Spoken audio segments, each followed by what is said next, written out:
So today's topic is going to be all about rallying your teams for SC1. So in the chat box right now, could everyone just put in what is the start date for your SC1? Because I know everyone's in different divisions, so it might be a little bit different here, but I want to make sure we're all on the same page. When is the start of your SC1? Put it in the chat box. Okay, Jasmine, yesterday. Okay, cool. All right, yesterday as well. All right. Damn, you guys start early, I feel like. A lot of divisions are next week, but okay, cool. All right. So then we got a little bit of catching up to do here. So I have a couple of things planned in terms of content purposes, but I do want to start off by going around the room and having everybody share specifically why they're here today. So you saw the topic, rallying your teams for SC1. What about that topic attracted you here today? Oh, I love when puppies make a Zoom appearance. It's great. Anyways, what about that topic attracted you here today? And what questions do you have specifically around this idea of rallying your team for SC1? When you share, it's going to give me a better idea of what direction we should go. So Piper, you're first on my screen. What brought you here today? I definitely am just looking for personal growth and seeing how I can become a better leader. And everyone talks really highly of you, so I thought I would come and check it out. Cool. Okay, no pressure at all. Thanks so much. Happy you're here. Danae, how do I pronounce your name? You were so close. It was really close. It's Denight. Denight. Okay, perfect. So Denight, tell us why you're here today. Yeah, so really just I care about building a strong team, learning how to promote, inspire, and I know that with Branch, it's easy to get caught up with all the things that you have to do, and I think that joining things like this and really utilizing resources is a big part of the reason why I'm here, because it's easy to get overwhelmed, but when you're utilizing the right resources, I think that's super important. Great, cool. I always look at these branch office hours as an opportunity for all of you to recharge too, because I know it's so easy, like tonight just said, to get stuck in the weeds and to go through all the motions, but these types of environments allow you to think bigger, allow you to get your wheels turning and give you a place of kind of a refresh. So I'm glad that you mentioned that. Jasmine, why are you here? You're here every week, so I already know the answer, but tell us why you're here today. Well, of course, you. And I also wanted to learn how to navigate like dealing with different representatives' emotions, especially when it comes to SC on one push, like if they're having a bad week or bad day, just keeping them lifted and just knowing how I can best serve them in their emotional state. Okay, cool. Your audio is a little bit low, just giving you the heads up, but I think I got the general gist of what you shared in terms of navigating reps' emotions. Is that right? Yeah, can you hear me now? My microphone. Much better, much Okay. better. Great. Eric, tell us, why are you here? An area of opportunity for me is event management and making sure that my people actually come to the events that are put on for them. So it's something that I want to improve on. Awesome. Aubrey. For me, it's kind of like Jasmine being here all the time. Like everything else you've taught has been really helpful and helped me grow a lot. So I'm just here to, try and be the best manager that I can be so that my reps can be, the best that they can be. Cool. Love that. Justin, what brings you here today? What about the topic inspired you to jump on? Pretty much one thing that inspired me about the topic is managing your representatives to their needs and wants during a push. And also another thing, like Jasmine said, is managing representatives' emotions during a push and like if they're having a bad week and stuff like that. And also I just came here to get value, right? Getting value from anything is always going to help you no matter what you're doing. Cool. Love that. Steven, what brought you here today? I think for me, just being someone that's been around for a while, you can kind of get stagnant, kind of feel like you're doing the same things over and over again. And if you can find ways to just kind of get into things and find value in those and kind of, I guess for me too, it's like motivating to like push yourself, even though you're not seeing the results you want to see right now, to keep kind of pushing through that and grinding through that, because you're going to have to coach reps to go through that too. So. Cool. Okay, awesome. All right, so just once again, I asked in the chat box for those who were on a little bit earlier, when did your SC1 start or when is it starting? So Eric, his doesn't start until June 28th, but it seems like most everybody else is already in SC1? Yeah, raise your hand. Yes, is that true? Okay, cool. So my big question is, do you have your representatives' goals written down? Give me a thumbs up if you've had the time to talk with your representatives about their goals and you've written them down. All right, so Eric, this is going to be a really good insight for you. Leading into SC1, the first step that you will always take is to get your representatives' goals. And kind of simultaneous to that is it's celebrating and getting them excited about what SC1 is going to be. So back in my day, we used to refer to the push periods as money-making vacations. I'm sure that's still very much a phrase that is used today. But I'm curious, because many of you are already in SC1, what are some of the things that you did ahead of today, because today's day one, what are some things that you did to get your people excited on the forefront? What were things that you said? How did you hype them up? I know Brian Hillman probably did a great job in the Virginia division of hyping people up, but what were some things that were going on in your division to get people in the right headspace for what SC1 is? Jasmine. One thing we had to do was seed plan at least like 2 to 3 weeks before, and just like setting up the expectation of like what a push is, like it's meant to push you, and just really we had like champs club and things like that. So like we were just going over like best practices and like goals and just like micromanaging it to make it seem like not like overwhelming, because a lot of people are graduating and stuff like that right now. So just like making it like if you have a 5K push, that's completing 1 to 2 demos a day. You could sleep in and start your day at noon if you wanted to, and just making it like really simplified. So we just like did a lot of seed planning, like simplified it a lot, and just gave them the opportunity of what a push can do for you, like how much you can make, like AM opportunities, promotions, and stuff like that to get them excited. Cool. You mentioned a lot of really great things right there. And I think it's important. I know many of you are like, well, how does this help me? Because this was, 2 weeks ago. The point is you have to repeat this over and over and over again, all throughout the push. It's not good enough to just have said it 2 weeks ago. It is a constant reminder of why they're doing this. What is in it for them? What will their goals achieved do for their life? Many of you were on the goal setting office hours we had a couple of weeks ago, and you might remember the questions that I gave all of you to ask your people to solidify their goals. If you were not on that call, go back through your text messages, find the link that I sent you to the YouTube video. But essentially the idea here was making sure that you anchored in their goals by asking them really intentional questions. So the questions looked something along the lines of, if you had to convince your friends and family that your goal was worthwhile, what would you say to them? So it's getting them in the headspace of, okay, I've got to convince my friends that me going after 10K in the next 12 days or however long SC1 pushes is a worthwhile goal. Here's what I have to say. So if you haven't yet had that conversation with your people, make sure to go back and say, hey, I know today's day one, you've got a goal of 10K. Tell me, if you had to convince your parents tonight that your goal was worthwhile, what would you say to them? And just have your people share with you what they would say. This can be a voice memo. A lot of push management isn't just about getting them in for alliances. That's a really valuable part, but it's about the other conversations that happen in and out of their day.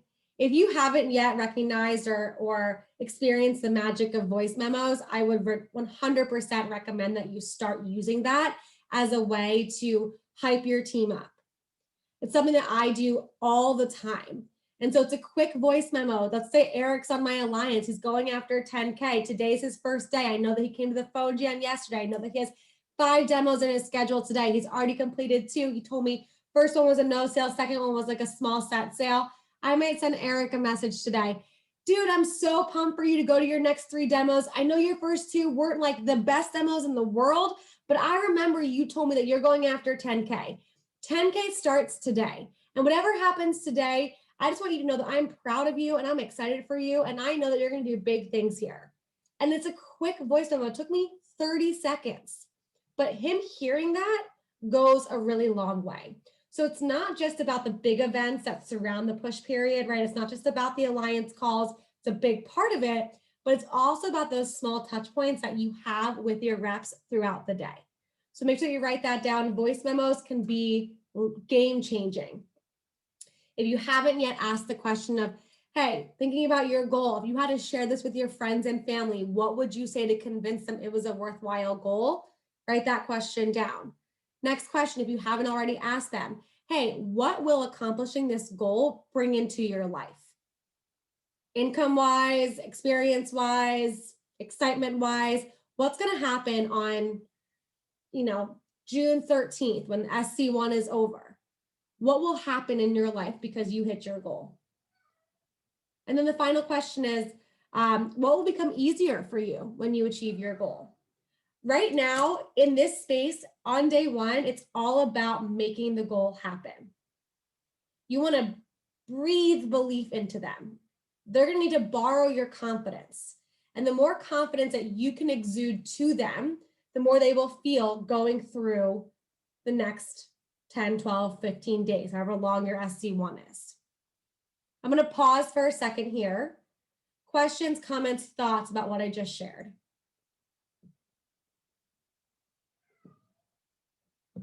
Okay, I'm gonna take that as a no. You're all good on that. Okay, cool. Now, some of you mentioned, I want to learn how to manage my reps' emotions. And this is a really important kind of skill set to have. And it really comes down to those individual conversations that you have with people. So again, if you attended the goal setting workshop, you will remember that at the back end of the goal setting portion, we also included questions of like, how do you want me to hold you accountable? So Eric, you're in a great position right now because you have all the time in the world to have these types of conversations with your people. But even on day one, you have the ability to do this. So what that would look like is they've given you their goal. You've helped them plan it out down to the ridiculous. I love how Jasmine said, a 5K push is 2 demos a day. You want to make sure that your people have that game plan. You haven't already done that. Make time to do that today, but they need to know exactly how many demos need to happen in order to hit their goal. So when you make that plan with them, then the question becomes, hey, how do you want me to hold you accountable to this? Or, based on your goal, I think it would be in your best interest to be part of our accountability group. Here's the standards and expectations of the accountability group. Can you commit to that?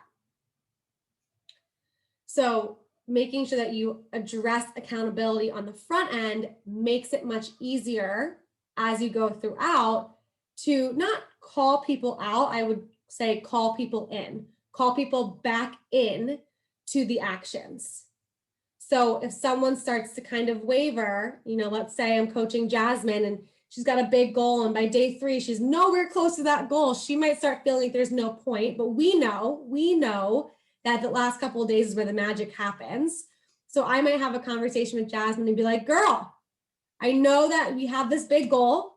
I'm not going to let you not get after it. My job as your leader, my job as your mentor is to walk alongside you, run alongside you. And if we need to pause and crawl for a second, we'll do that too. But I'm noticing that you're starting to doubt yourself. Let's talk about that for a second. Why are you doubting yourself?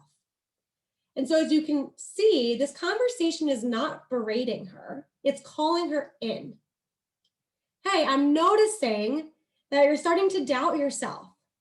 Tell me why. Like, let's dig through that together. And you all know what to say in those moments when a rep says, I'm having a really crappy start.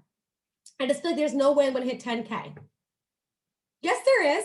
Yes, there is. Let me tell you a story about someone who had the worst start in the world to SC1, yet still finished strong. You all have those stories. Maybe it's your own story. Maybe it's your own. And so the point here is that if someone starts to wane in their action, that is an indication that they're starting to doubt themselves.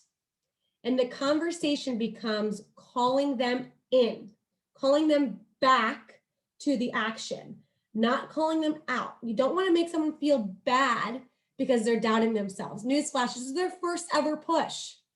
They've never done this before. Maybe you could argue that their 10K fast start or their fast start was a push, but this is their first ever official push. So they have no idea the magic that happens at the end. And so someone might be going after 10K and their first 3 days are at $300 of sales. And in their mind, 10K is so far away. But we know what can happen in just one day. How the next day, if they were to show up positively, they can have a 2K day and all of a sudden they're back on track. So when you start to notice that the people on your team, in your alliance, those who have shared with you that I want to go after a big goal, when they start to doubt themselves, and there's several different indicators of doubt, right?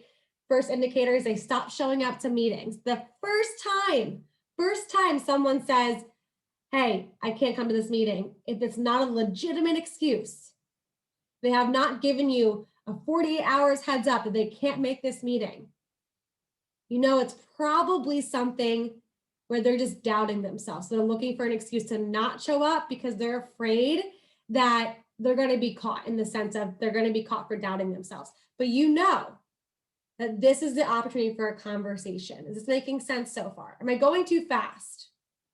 No? Okay, cool.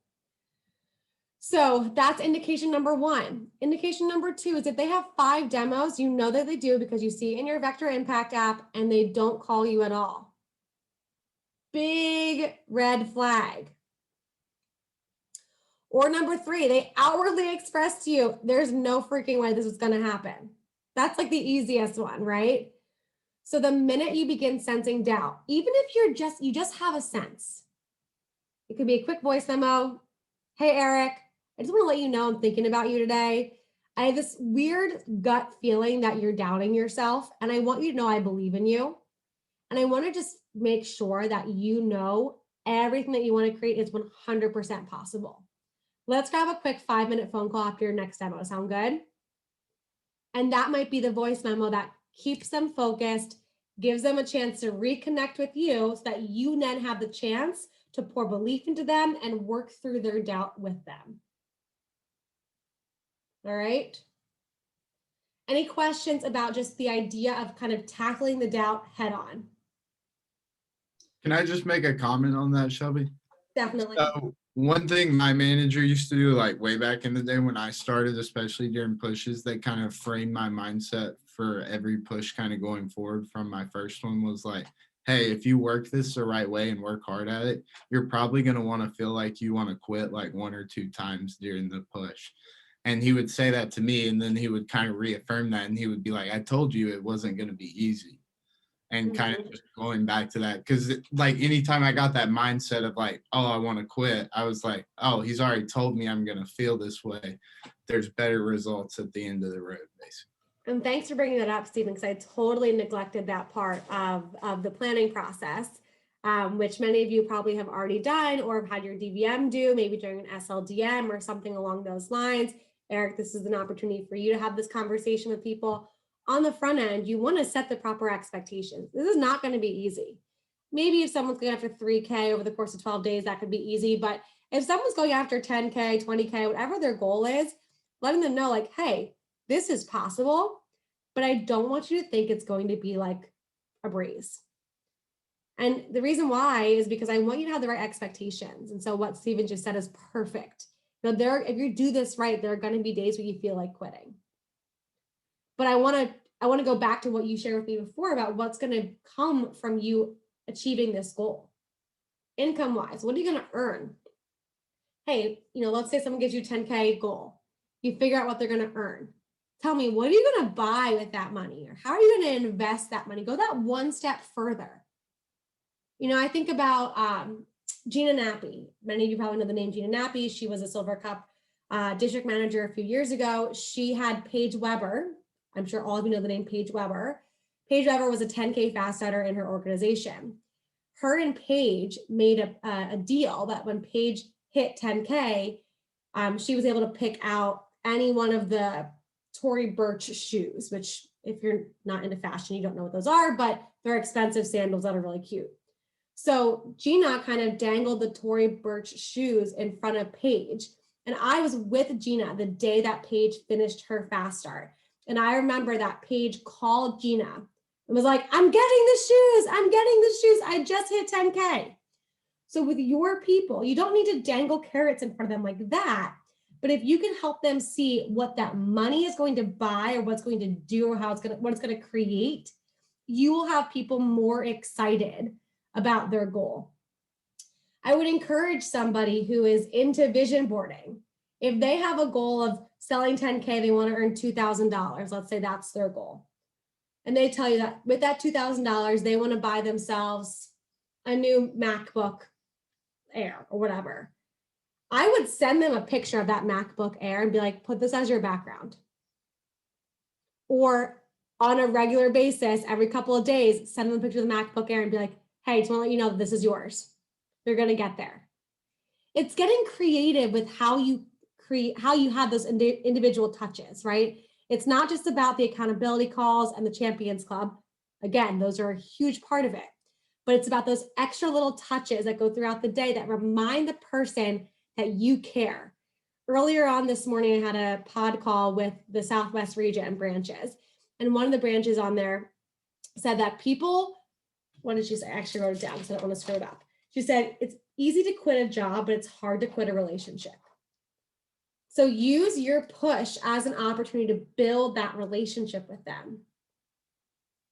So that way they finish out the push because you are pouring every bit of belief into them. And you are focusing on helping them complete the actions because you know what the actions will create. I'm going to pause. Questions on that? Okay. I want to show you guys a tool that for some of you, and I wish I'd done this call last week. I thought most people's SC1 started on this upcoming Monday, but I was obviously wrong. Sees how much I know sometimes. But I want to share a tool with all of you that you can certainly use now, and you can also save it for SC2. This is something that I created a few years back, and it's really just a way to stay organized. So organization is key here, and it's easy to have the conversation, but it's harder to remember each person's goals. And it's harder to drive them based upon what's in it for them. So let's say that, I made up this team. These are all my best friends' names and my husband. I think it's important that you recognize, okay, where are they currently? What have they created currently in their business? So you have your current CPO, and then they have their push goal. Then you have money earned if hits goal. This is really valuable because you will be able to kind of dangle this carrot. Now, I know that not everybody is money motivated, but money does talk. And even if they're not like, I need to have $2,000, by helping them see that maybe they can buy themselves that concert ticket, or maybe they can invest in the next big cryptocurrency or whatever. This is going to allow you to have something tangible that you can drive them towards. E here, demos needed. This holds you accountable to making sure that you have done the work to break it down for them. So if they have a $10,000 push goal, demos needed is 40.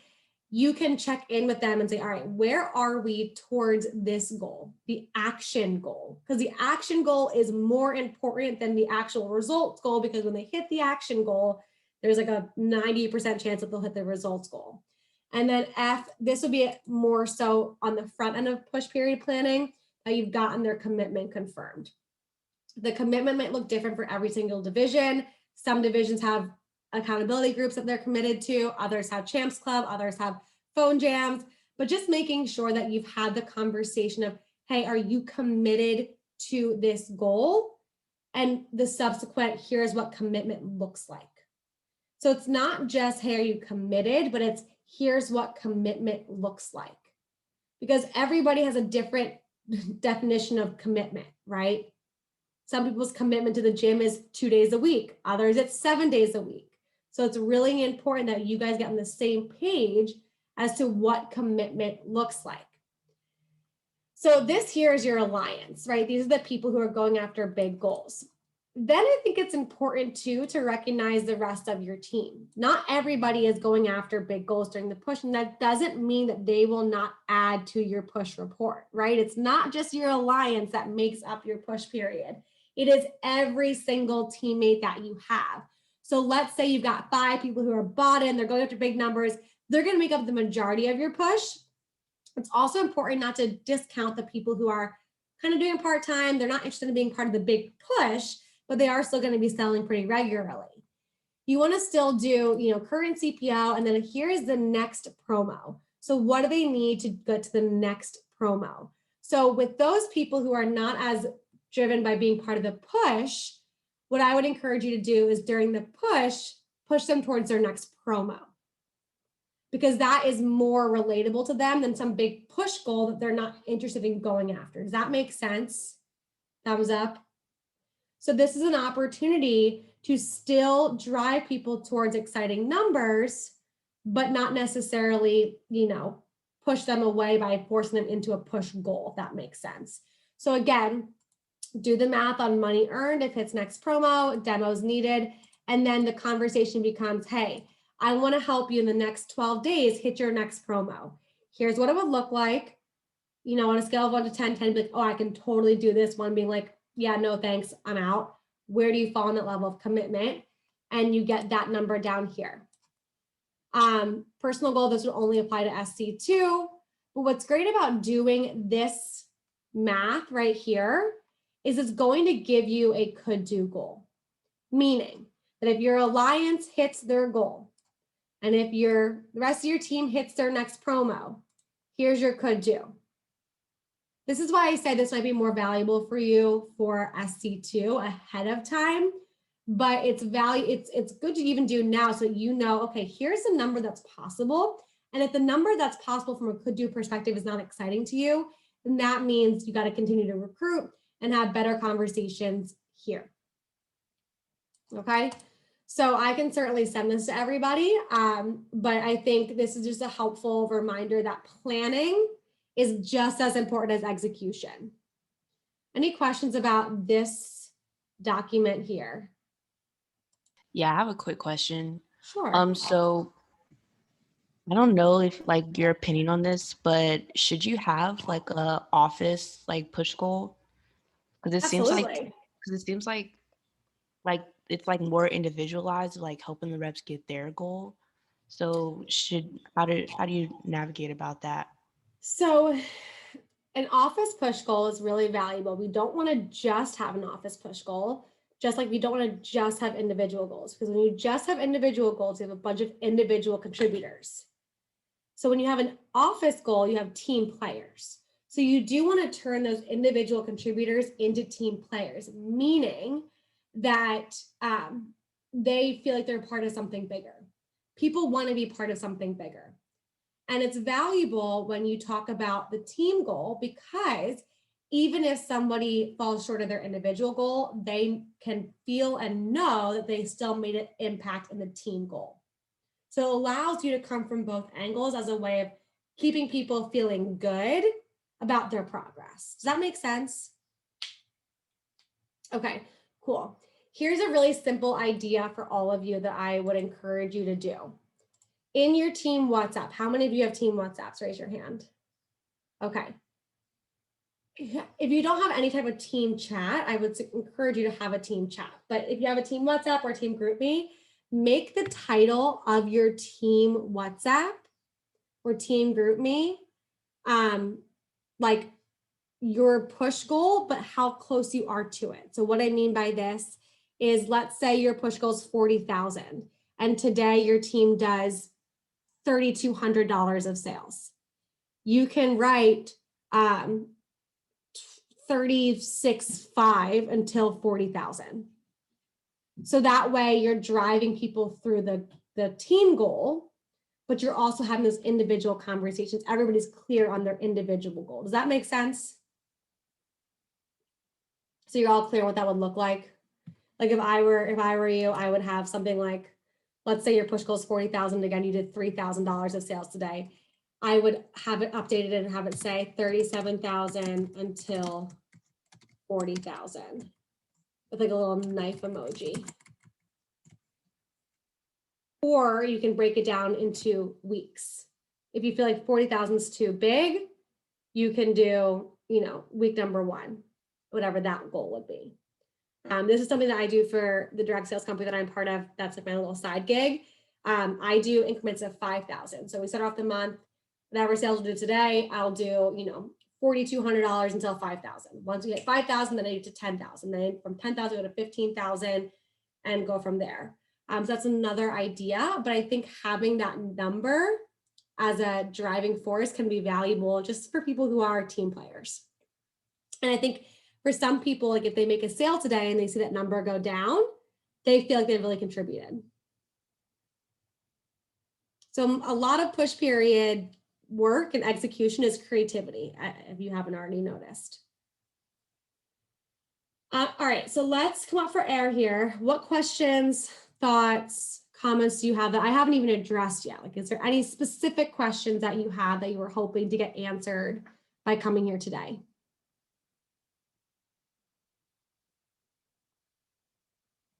Nothing. So everything that I said is exactly what you wanted to hear. Tonight, did you raise your hand? Yeah, I guess I kind of have one. When it comes to like the art of promotion, like how do you kind of go about that when it's, because sometimes you have those reps that are a little bit vague about what they're looking for. They'll say experience, but when not, like they're not super specific. So how do you go about like helping find people's why and using that why to promote? Well, so I love when people say, I want to get experience, because it is so vague and it kind of creates this challenge. So a good question or a good statement that I would encourage you to start including when someone says, yeah, I want to get experience. You will say something along the lines of, great, you're going to get a lot of experience here, but you're also going to make a good amount of money as well. Is that okay with you? And they're going to say, yes. No one's going to say, no, I don't really want to make money here like that. Then I don't know why they're here. They're going to say yes. You say, okay, cool. So with that money comes sales, right? Because sales come first. And I want you to get the best experience possible. So that ties into sales and income. So let's think about the type of experience that you want to put on your resume. Are you looking for an experience that's going to get you any job that you want out of college? Like, is that the level of experience that you are looking for? Or are you looking for just like a stepping stone experience? Like, describe to me like the type of experience you're looking for. And if someone's like, yeah, I want an experience, like you're kind of setting them up to tell you like they want the experience that's going to get them any job out of college, right? And we know that that's possible with Vector. We've seen plenty of examples of that. So again, the question is, are you looking for experience that's going to get you any job that you want out of college, or is like more like a stepping stone experience? Like describe to me the type of experience you're looking for. And they're going to tell you, and then you say, okay, cool.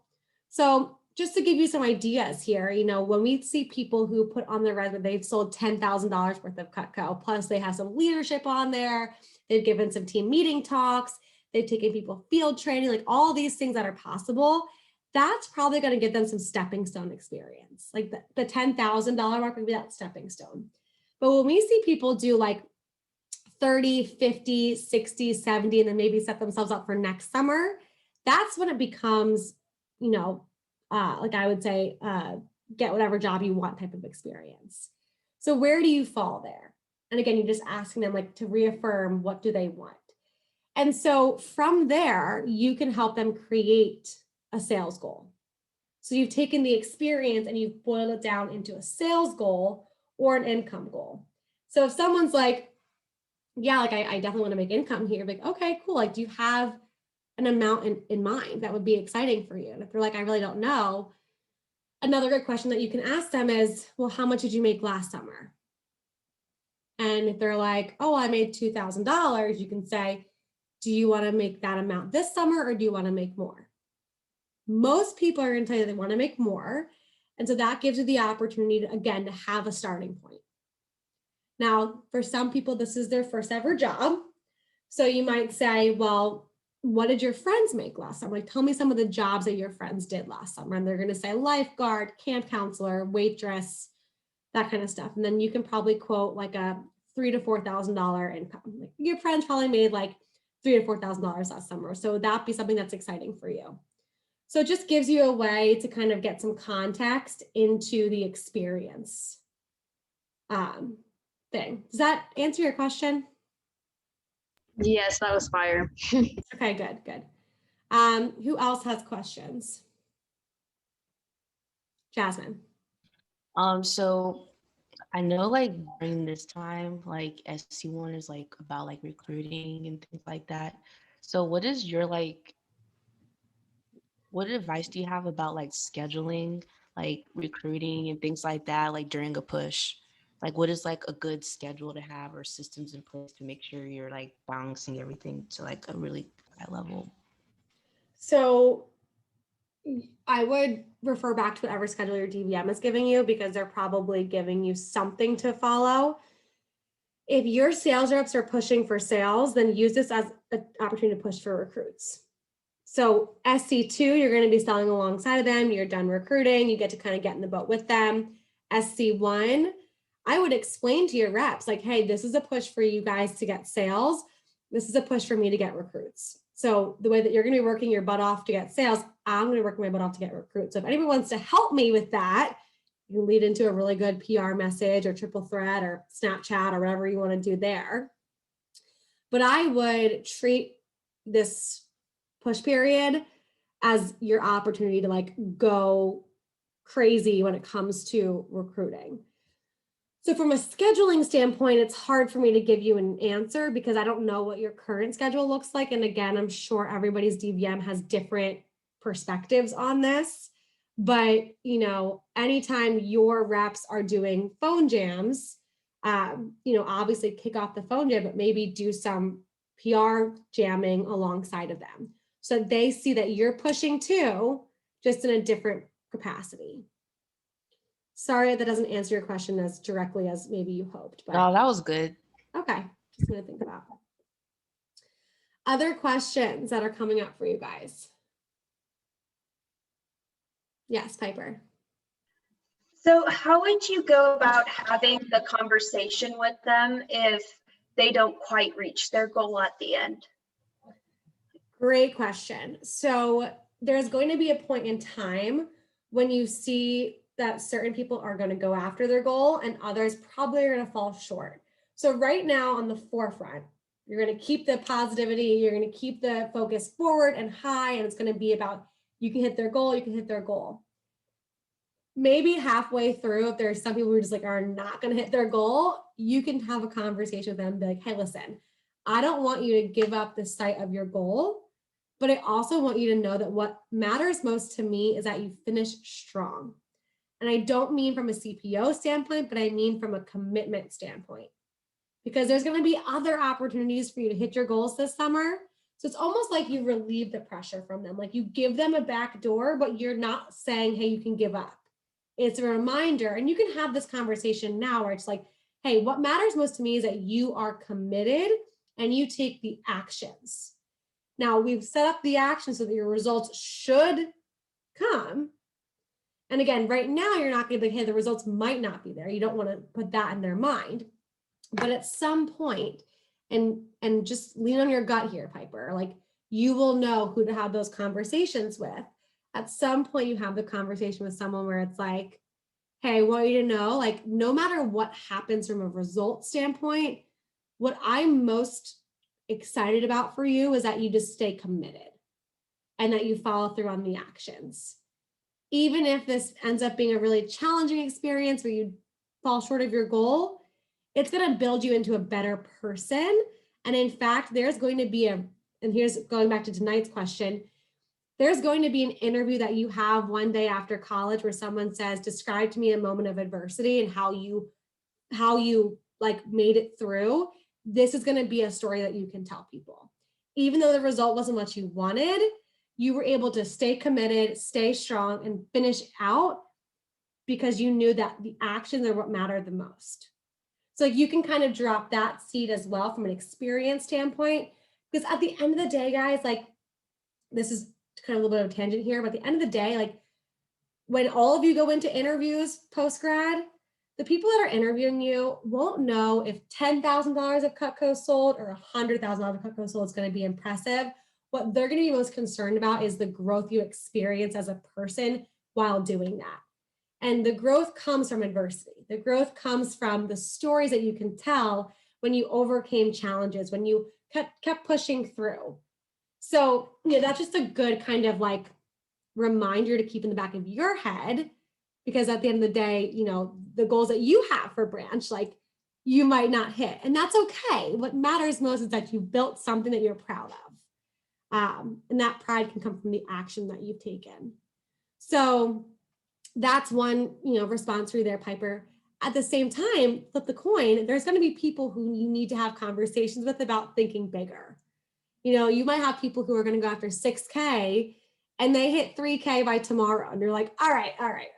We need to talk about what you're going to do here, because you can hit 6K in the next 3 days. Like, let's think a little bit bigger and get more excited. So again, like you want to look at everybody from an individual standpoint and coach them to what they need in that moment. I think going back to maybe Justin asked that question, like, what do they need in that moment?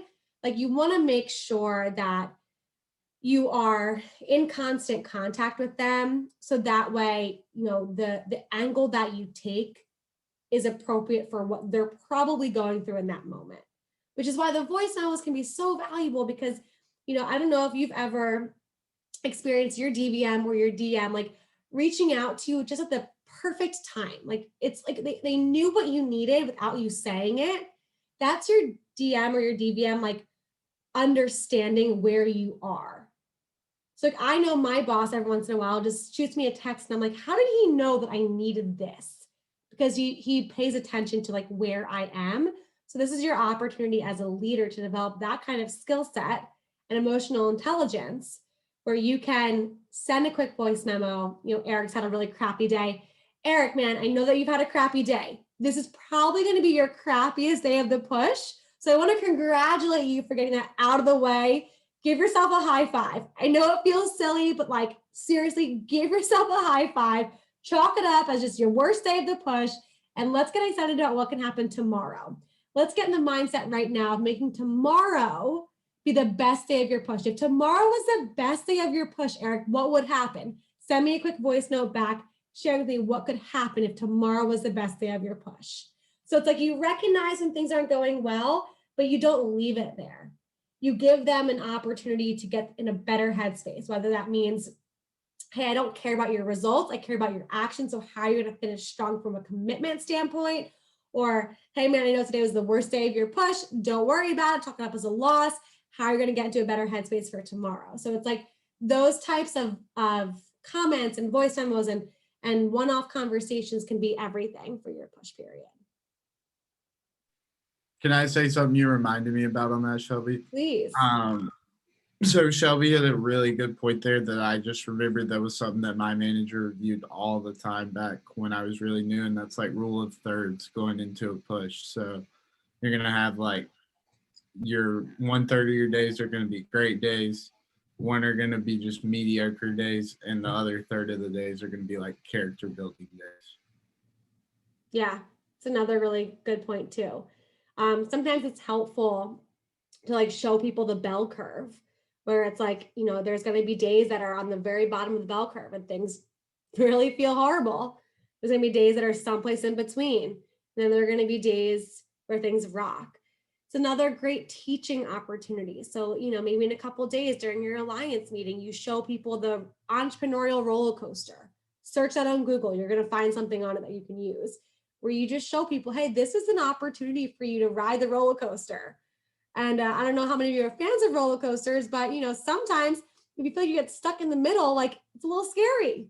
Everybody's gotten stuck on a roller coaster before, but it doesn't feel great, especially if you're upside down. Not that I've ever gotten stuck on one before, but anyways, you can kind of paint this picture, and you can utilize what's currently happening in your team to develop team talks too. So from an individual standpoint, you can then move into the team. Like if everyone seems to be feeling low, use that as an opportunity to rally your team by calling it what it is. Hey guys, I know not all of you are where you want to be. Listen, that's fine. Let's talk for a second about just the roller coaster of life, or the entrepreneurial roller coaster. And again, you can utilize the moments that aren't going well as fuel to address your team from a really motivating standpoint. Same thing when things are going really well, you can utilize that as an opportunity to address your team to create and keep momentum. So this is kind of high level stuff in the sense of like, as a leader, you really want to be in tune with what's going on in your organization and be intentional about the conversations you're having on an individual standpoint, the messages that you're giving from a team standpoint. And then of course, like checking in with your people, checking that pulse and not being afraid to call people in. You're not calling them out, you're calling them in, you're calling them back to the main thing, which is action. Action is the main thing. So we got 10 minutes left. What other questions, comments, thoughts, takeaways? Now is a great time to kind of summarize what were some of those takeaways that came from today's office hour. Definitely the spreadsheet, like just breaking it down like that and just being meticulous about like every little thing that's like going on with them. And like I also really love how you painted the future like for them and their possibilities and like sending them like the picture, like the MacBook that they want to get like sporadically and just the voice notes. That was really, really cool. I'm definitely going to use that. Cool, glad to hear that. What are some other, yes, Aubrey. I really liked how you were talking about like helping them understand like why they choose a goal. Like what is that going to help you accomplish? What are you going to achieve from that? And then being able to like remind them of that throughout the push. Like maybe it's not like the Tory Burch shoes or the MacBook, but it could just be like, oh, I'll go like on vacation with my friends or whatever it might be. Like understanding that from the beginning so that you can remind them and really help encourage them throughout the process. Good, cool. Other thoughts? Justin. One big takeaway that I had personally was probably the emotion thing. How about like the red flags that you mentioned, and then pulling people in, because that's probably a really good trait to have, because not a lot of managers really do it. And then also finding, we call it like their hot button, right? And in our division, but kind of making sure you push that hot button a lot during the push, because if they lose sight of their goals, then they'll ultimately not hit their goals. So yeah, their hot button's what's in it for them. So continuously remind them that it's not about you as the leader. Like at the end of the day, like you don't, like you can find somebody else to have that goal and go after that goal, but like it's about leading them to create what they want to create. I just like the quote you shared from earlier that was like, it's easier to quit a job than it is to quit on a relationship. And just really, if you kind of follow those steps and really hold people accountable, you can build those strong relationships where they know that it's not like you're being kind of an asshole about it, but it's more like you're there to coach them and hold them accountable, and you want to see them like set themselves up to have the best future, basically. Totally. And by the way, like SC1 is a stepping stone to SC2. And as you develop the relationships now, like I think about the people in my organization outside of Cutco that, when they first started, I was really intentional about developing those relationships and calling them in. Now, like we can have a really robust conversation where we kind of hold each other accountable. And, I can have honest conversations with some of my teammates about like, hey, you got to get to this point here if you're going to hit this goal. And that's because of the work I've done on the front end. So consider it like SC1, the work that you're doing on the front end for the rest of your summer. So, take some of the pressure off yourself to like hit the goal, but focus on like, how are you building roots in your organization right now? So that way you have leaders. Like I would rather have you come out of SC1 with leaders who are tied in, who you've developed really strong relationships with, who understand the level of commitment and excitement that's required, than having you like nail your goal. Now, if you can do both, perfect. Like go after that. But developing those leaders and developing that team camaraderie, that's really what SC1 is all about. Jasmine. I have a quick question. So I know you were talking about recruiting for us for SC1, do you have any like ideas or thoughts about tying our SMRAs into that, like making like a push for them, or just anything that we should do that you think would be helpful? I think incentivizing people is always really valuable. I think that you can find out, like, I don't know, I'm sure every division's different, but I don't know if your division has like contests for SMRAs, but you can always do your own contest for an SMRA. The same way that you tie reps into what's in it for them, find ways to tie SMRAs into what's in it for them. And so, like what Gina did with Paige, like maybe dangle a carrot, because it's not necessarily in their control in terms of their income like it is with a sales rep, but maybe you can dangle a carrot in front of their face for something that they would want. And I would not make it as expensive as Tory Burch shoes, but something that's like $25. Or maybe you do like a team night out for SMRAs, and you in order to qualify for that, you do X amount of applications or something along those lines. But I would say you can definitely incentivize your SMRAs however you want. It's just a matter of like, yes, SMRA VIP night, absolutely. It's a matter of like what's in your budget and like what you can justify from an ROI standpoint. Any other questions? Cool. Okay. Well, I hope you guys gained value today. I have the recording. I'll be sharing it on Friday. If y'all could just message me on my conveyor account if you'd like me to send you the push period planning document. I'm going to upload it to Google Docs, so it's easier for me to send it. But if you just send me a quick text, I can get it back to you today. If you don't send me the text, I will not remember to get it to you. So please, this is your responsibility to send me the text asking for it, and I will get it to you today. All right. Have a great day, everybody. It was great hanging out. Thanks, Shelby. Thank you. Bye.